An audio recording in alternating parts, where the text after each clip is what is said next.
ये कहानी है नूरपुरा गांव की। हमीद काम से वापस घर जा रहा था।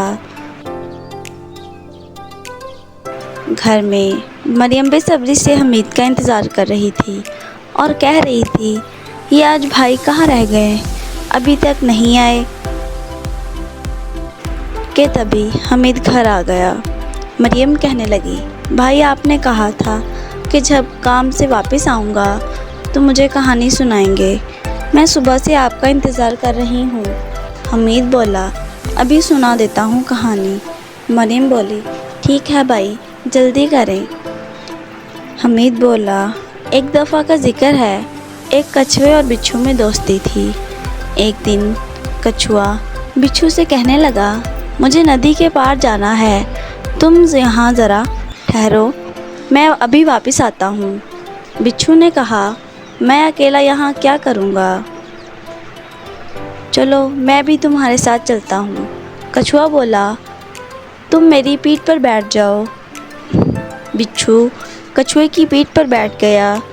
कछुआ पानी में तैरने लगा।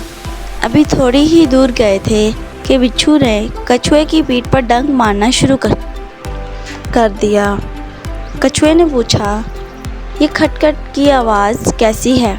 बिच्छू बोला, ऐ दोस्त, मैं अपनी आदत पूरी कर रहा हूँ। मेरी आदत है कि मैं हर एक को डंक मारता हूँ, ख्वाह वो मेरा दोस्त ही क्यों ना हो। कछुए ने ये सुनकर पानी में गोता लगाना शुरू कर दिया। जब बिच्छू डूबने लगा तो कछुए से पूछा, ये क्या कर रहे हो? कछुए ने जवाब दिया, मैं अपनी आदत पूरी कर रहा हूँ। मुझे आदत है कि थोड़े थोड़े वक्फे के बाद पानी में गोता लगाता हूँ।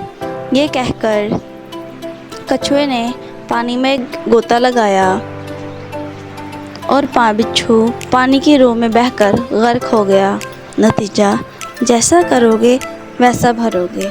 तो मेरी प्यारी गुड़िया मरियम, आपको समझ आई कि जैसा हम किसी के साथ करते हैं वैसा ही भरते हैं।